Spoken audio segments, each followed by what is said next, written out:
Hey everyone, and welcome back for another deep dive. This time we're going to be taking a look at Morgan Housel's The Psychology of Money. Oh, yeah, this is a good one. I think it's going to be a good one for sure, and I think one of the coolest things is that we're not just talking about like the numbers and the spreadsheets and, how to invest and all that stuff. Right. It's really about the psychology. Yeah, the psychology is the interesting part because, like, the numbers are one thing, Right. but, like, why we do the things we do with money, that's the real driver, I think, of long-term success. Absolutely. And that's why I'm excited to kind of pick your brain about this, because I know you spend a lot of time thinking about this kind of stuff. Yeah. One of the things that really stood out to me was this idea, and Housel talks about it pretty early on, Mm. that like money decisions aren't just about logic, right? Yeah. It would seem like it should be, but there's a huge emotional component. Well, I mean, think about it, right? So, like, we're not robots. Right. We have emotions. Right. We have feelings, and this is kind of the basis of behavioral economics, Yeah. right? Is that a lot of these classical economic models assume that people are rational actors, but we are demonstrably not rational, Right. especially when it comes to money. And I think one of the best examples that he gives in the book is like lottery tickets. Yes. Why do people buy lottery tickets? Like it makes no rational sense. Especially people who maybe are struggling financially and, every dollar really counts. Right, right. It seems very counterintuitive. Yeah, like if you don't have a lot of money, the last thing you should be doing is spending it on something that has a 1 in a bazillion chance of paying off. Right. But people do it. They do it. And they do it all the time. And Yeah. I think it's this idea of hope and this idea that, like, maybe, just maybe, This will be the one. this will be the one, and I'll hit it big and all my problems will be solved. Right. And so like, I've heard people say like, oh, the lottery is like a tax on people who are bad at math. Yeah. Yeah. But it's really not about that. It's not about that at all. It's more of this like deep emotional thing that's driving people to buy these tickets. Right. And to your point about, like, people who are struggling financially, they may be the ones who can least afford it, Right. but they're also the ones who might feel like they need that hope the most. Absolutely. They're in a situation where things are tough, and they're looking for any glimmer of a chance to change their circumstances. Yeah. And I think this is a great example of how like just understanding the math and the logic of personal finance sometimes isn't enough. No, it's not enough. You really have to understand the deep psychology that's driving a lot of these decisions. And that's and to be clear, that's not to say that, like, oh, well, you're just irrational and there's nothing you can do about it. Like, Right. once you understand these biases, once you understand these sort of ingrained behaviors, then you can start to, put up guardrails, or you can start to make different choices. Correct. Yeah. Yeah. So it's not about shaming people or making them feel bad. It's about saying, okay, this is how we're wired. But now that we know this, we can work with it. Right. So, okay, let's talk about another story that Howes highlights in the book. And this is one of my favorites. It's the story of Ronald Reed, the janitor, who became a multimillionaire. Yeah, I love that story. That's a great story. And what I love about it is that it wasn't about him like picking the right stock or winning the lottery. Right. Or, day trading or anything like that. It was really about the power of patience and consistency. It was just slow and steady wins the race, right? Like he didn't he didn't do anything fancy. Right. He just saved diligently and invested consistently over a very long period of time. And this is where I think Housel's analogy of the ice age comes in, right? Right. He talks about how compounding is kind of like an ice age, where you have these small incremental changes over a long period of time that lead to these huge dramatic results. It's amazing. Like, if you were to take a time machine and you go back, thousands of years and look at a glacier forming, it looks like nothing's happening. Right. Day to day, you can't even perceive it with the naked eye. Right. But over time, over centuries, over millennia, you get these massive formations. Right. And compounding is kind of like that, where it's like you're putting away a little bit of money each month and it doesn't feel like you're making a lot of progress. Right. But then, 10 years later, 20 years later, 30 years later, you look back and you're like, wow, It's amazing. this is really added up. And the cool thing is that like compounding it works both ways. Yeah. We talk about it a lot with investing, but it also works with debt. Right. So, if you're not careful, Mm-hmm. those small interest charges can snowball into a really big problem. Oh, yeah, absolutely. Yeah, so it's a double-edged sword. Yeah, you can compound your wealth, but you can also compound your misery Right, exactly. if you're not careful. Okay, now here's where it gets really mind-blowing for me. Housel points out that Warren Buffett, like a huge chunk of his wealth, was accumulated after he turned 50. That's right. And that is just like, I don't know, it's crazy to think about because you think about Warren Buffett, he's like the Oracle of Omaha. Right. And he's been investing for, forever, and he's been so successful. Mm. But it really speaks to this idea of like long-term thinking and staying power. Yeah. It's not about getting rich quick. Right. It's about staying in the game for a very, very long time. Yeah, and he even talks about what would have happened if Jim Simons, like the famous hedge fund manager, Yeah. had started investing a little bit earlier in his life. And he uses that example to really show like how much of a difference time makes. Well, he's a genius, Yeah. right? Jim Simon. Yeah. The guy's a brilliant mathematician. Right. But even for him, like starting early would have made a huge difference in his overall wealth. Yeah, it's a powerful example. Yeah. Okay, so we've got this idea of the slow and steady investor like Ronald Reed. But then Housel also contrasts that with these stories of people who like made fortunes but then lost it all. Yeah. And it seems like there's this distinction between like getting rich and staying rich. It's a very important distinction. Yeah. Anyone can get lucky. Yeah. Anyone can, hit the lottery or, get in on the right investment at the right time. Right. But staying rich is a different skill set altogether. And he talks about Jesse Livermore, I think is the example. Jesse Livermore was a fascinating guy. Yeah. He was a brilliant trader. He made and lost multiple fortunes throughout his career. So clearly he had the skill to make money. Yeah. But what was it that he was lacking? I think he lacked the temperament. Okay. He was very good at reading the market. He was very good at sort of understanding the technicals of trading, but he was not very good at managing his emotions. Right. So it's almost like he could climb the mountain, but he couldn't stay at the top. Right, exactly. And he would make these huge gains and then he would give it all back. Right. And ultimately it ended tragically for him. Yeah. So what does Housel say about like how do we avoid that kind of roller coaster ride financially? I think one of the key things he talks about is the importance of survival. Survival. Okay. Right. It's not just about hitting home runs. It's about staying in the game. Okay. Right. And that means avoiding catastrophic losses. So like don't bet the farm on any one hand. Right. Exactly. You want to be able to withstand those inevitable downturns that happen in the market or in business or in life. Right. And he talks about margin of safety as well, right? Margin of safety is huge. Yeah. And that can manifest itself in a lot of different ways, right? Right. It can be having a frugal budget. It can be having a flexible mindset. It can be having a diversified portfolio. So it's kind of like having that buffer. Yeah, having a buffer, having a cushion, so that when things inevitably go wrong, Because they will. because they will, right? At some point. You've got some room to absorb those shocks. So it's about protecting ourselves from those black swan events, those things that we can't even imagine or predict. The unknown unknowns. Exactly. Yeah. And this is something that I think a lot of people struggle with because they want to have this sense of certainty and control. Right. But the reality is that the world is a very unpredictable place. Yeah, and you can be the smartest person in the room. You can Yeah. have the best strategy. Right. But if you don't have that margin of safety, you can still get wiped out. Absolutely. Like some unforeseen event.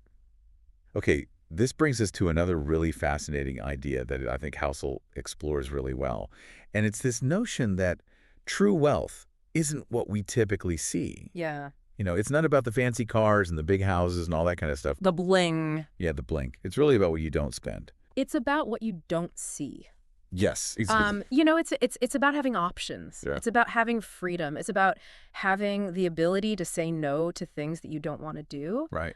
It's about having the security of knowing that you can handle unexpected expenses. And I think it ties into that saying, the richest man is not he who has the most, but he who needs the least. Right. And so it's about finding contentment and satisfaction in a lifestyle that's maybe below your means. Right. And that's really hard in today's society. It is really hard. Because we're constantly bombarded with messages to, buy more, spend more, upgrade everything. Right. You need the latest gadget. You need the fanciest car. You need the biggest house. And it's like happiness is always just one purchase away. Right. But Housel's message is that, true wealth comes from resisting those impulses Absolutely. and focusing on what truly matters. Yeah, it's a shift in perspective. It is a shift in perspective. It's not about what you have, it's about what you don't need. Yeah, and I think that's a powerful message. I think so too.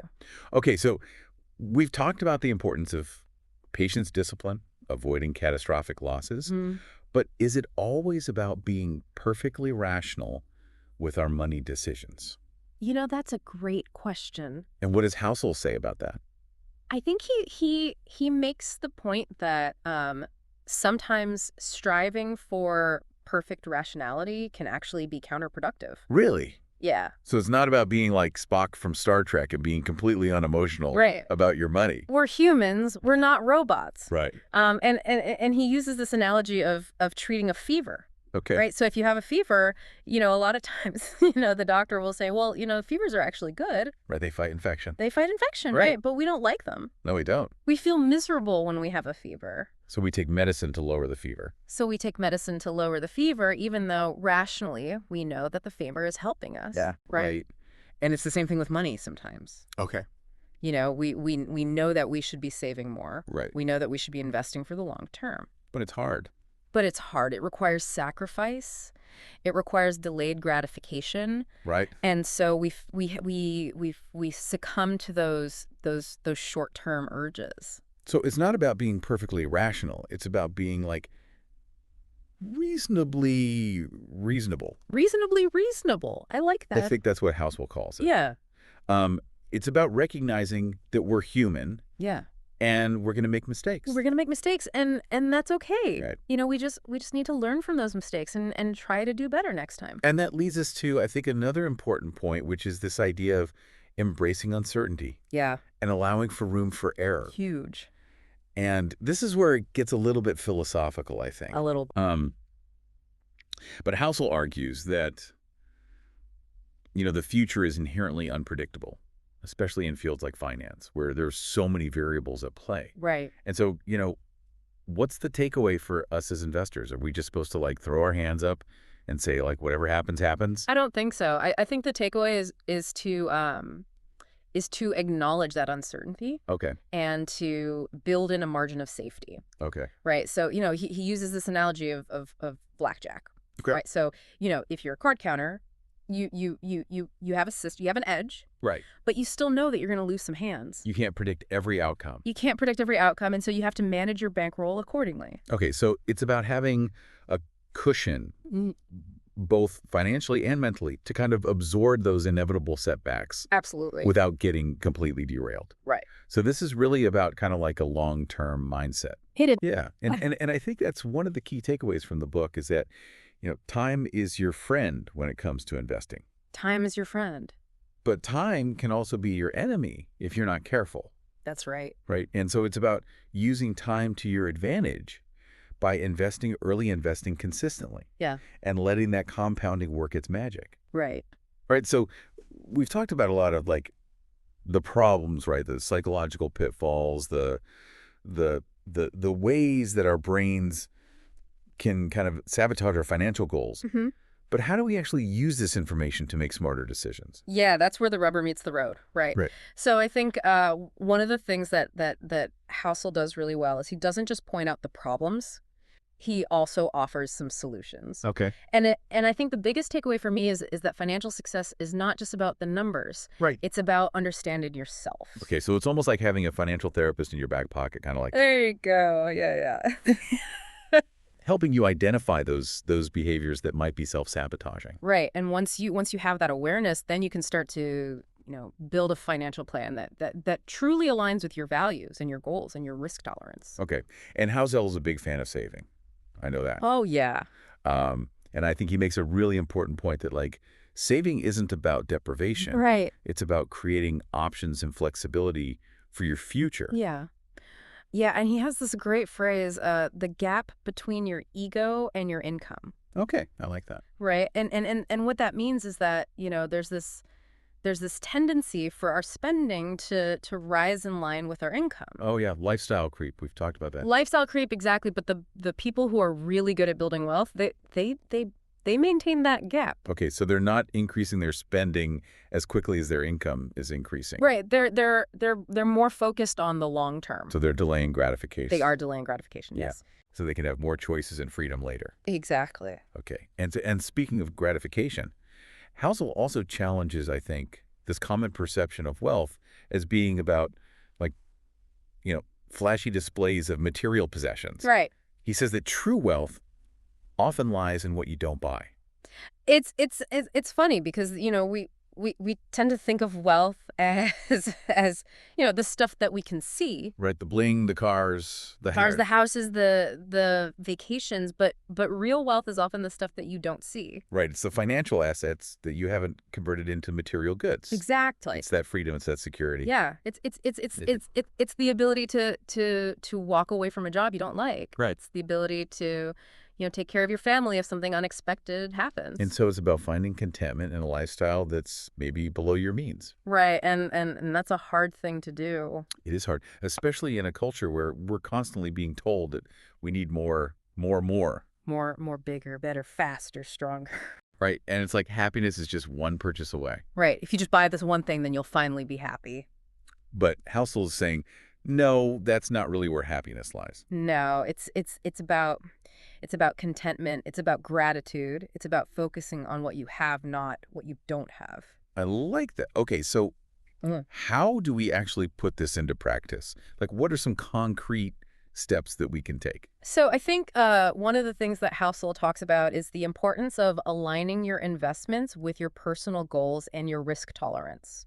Okay. There's no one-size-fits-all approach. Right. It's like choosing the right tool for the job, right? Exactly. You wouldn't use a hammer to screw in a light bulb. You wouldn't use a hammer to screw in a light bulb. That's a great analogy.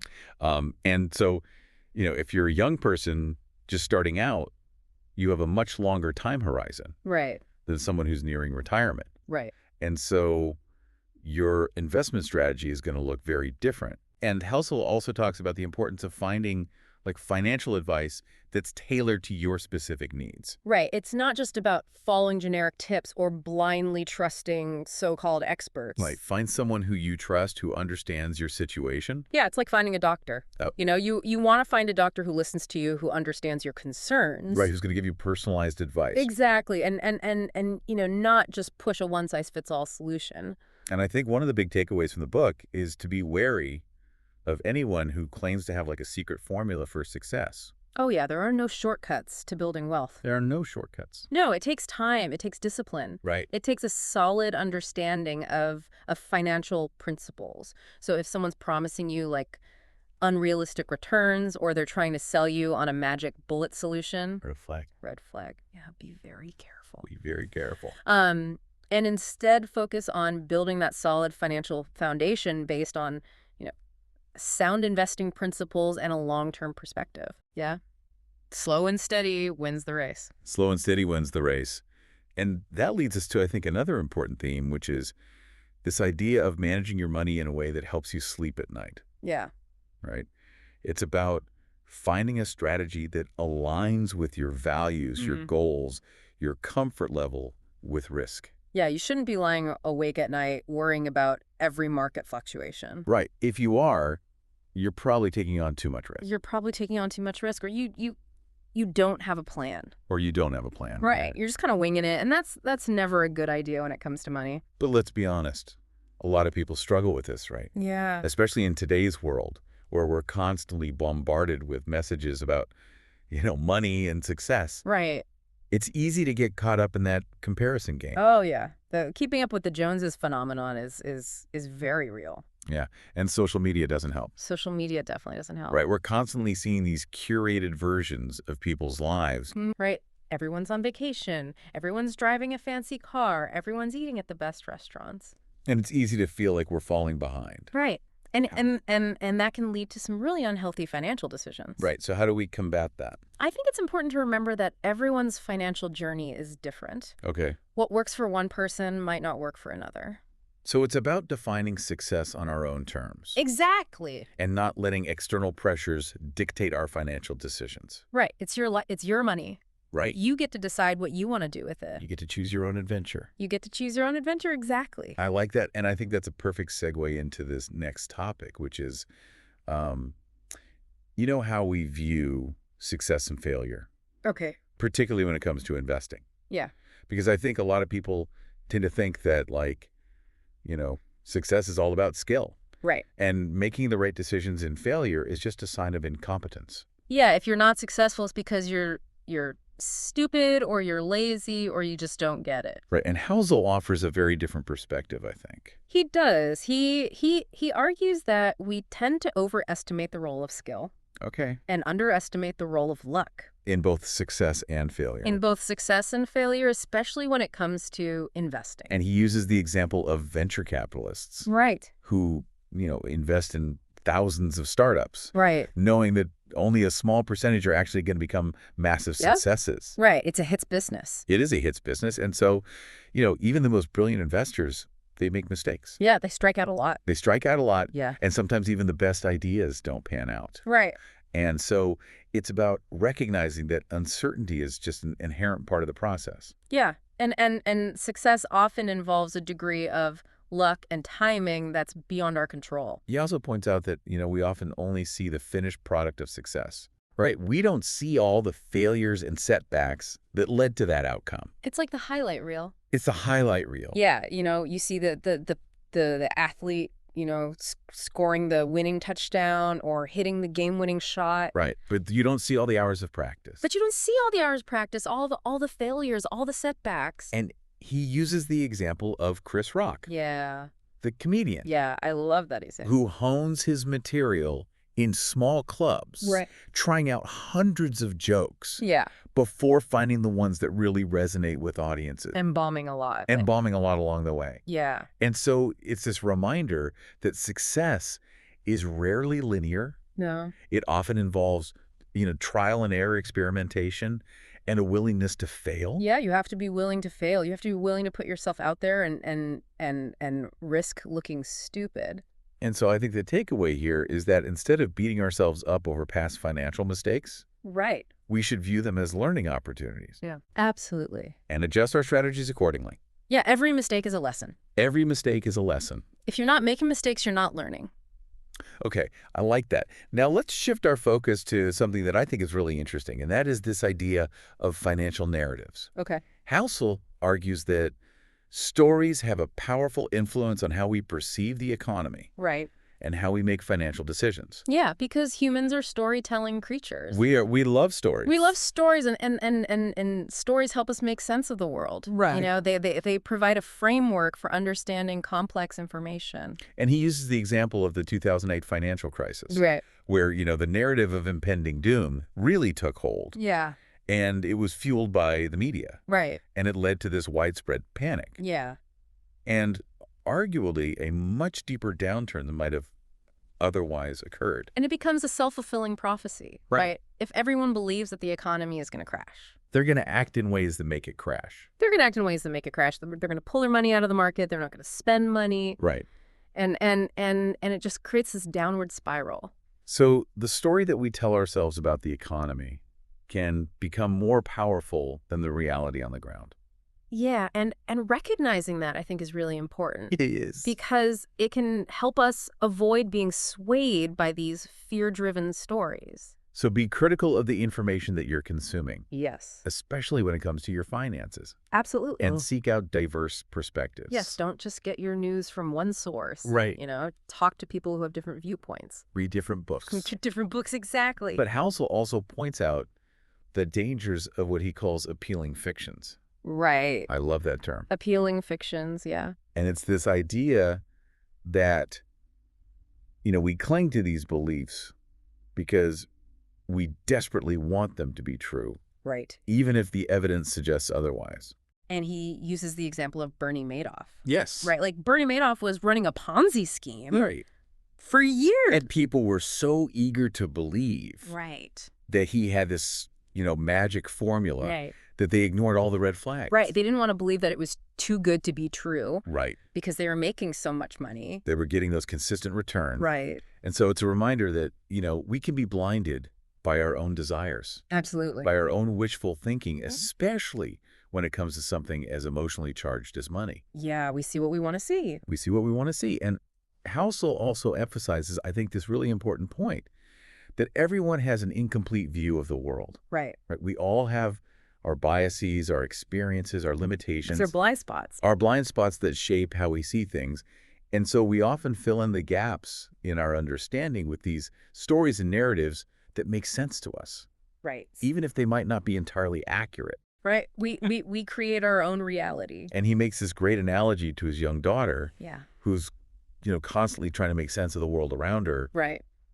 But she doesn't have all the knowledge or experience to fully understand everything. Right. She's still learning. She's still learning. And so it's like, we're all kind of like that when it comes to the financial world. Yeah. Right?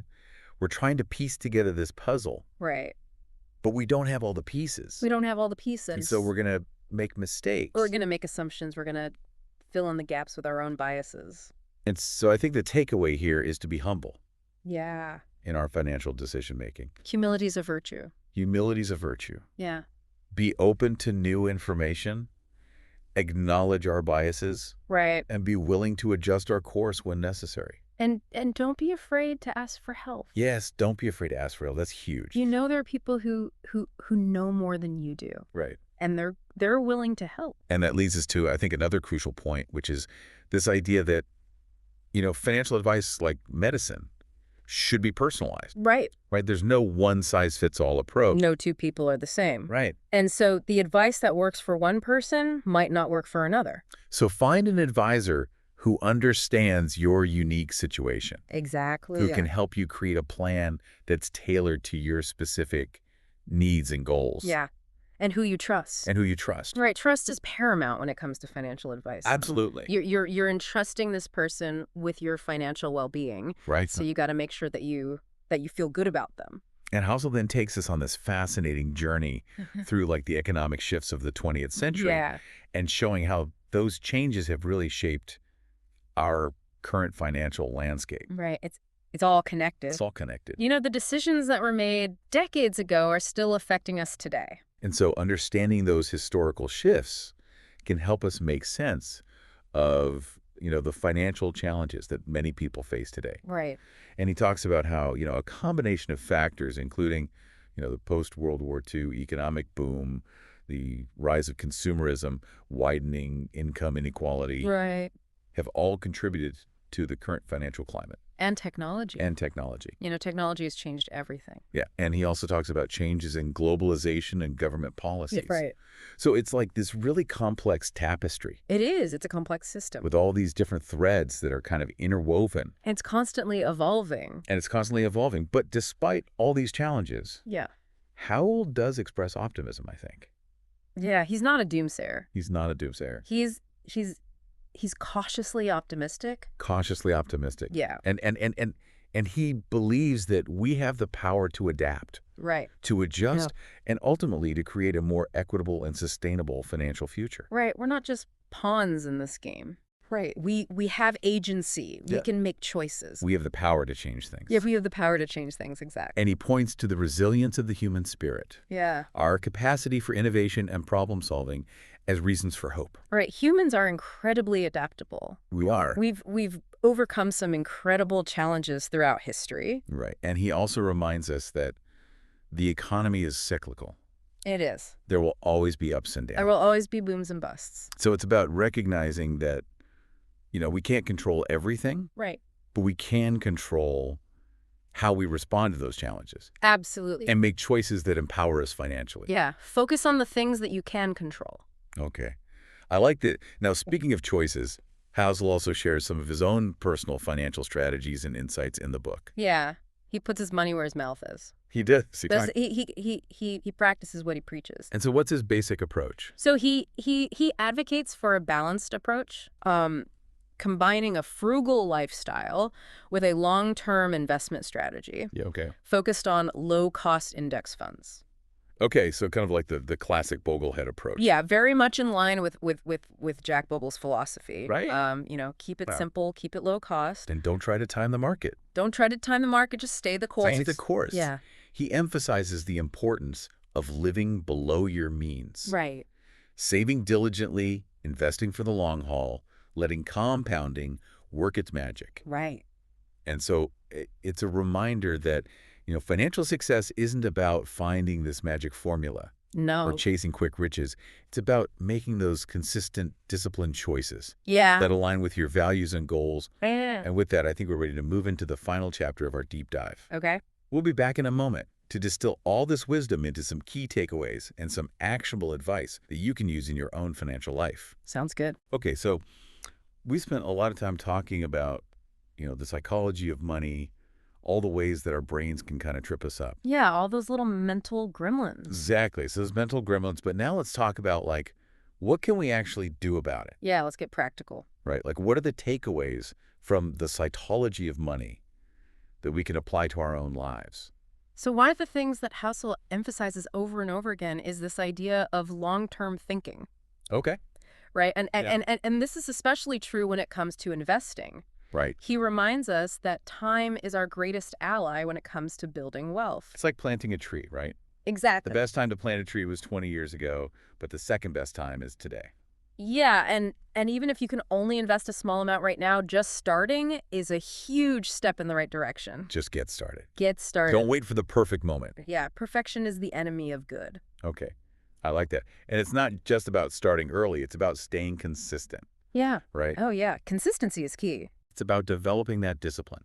Right. Even when the market is volatile. Even when you want to pull your hair out, Yeah. Even when you're like, oh my God, the world is ending. resist that urge. Resist the urge to panic, Right. because in the long run, the market tends to go up.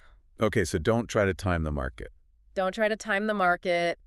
Nobody can do it consistently. Not even the experts. Not even the experts. Focus on building that solid portfolio Right. One that you can stick with through thick and thin. that aligns with your goals, your risk tolerance, and Exactly. your time horizon. And he also encourages us to diversify our investments. Right. Spread the risks. Spread the risk. Don't put all your eggs in one basket. In this long-term perspective, it's not just about investing, though, right? Well, it applies to other areas of our lives as well. Okay.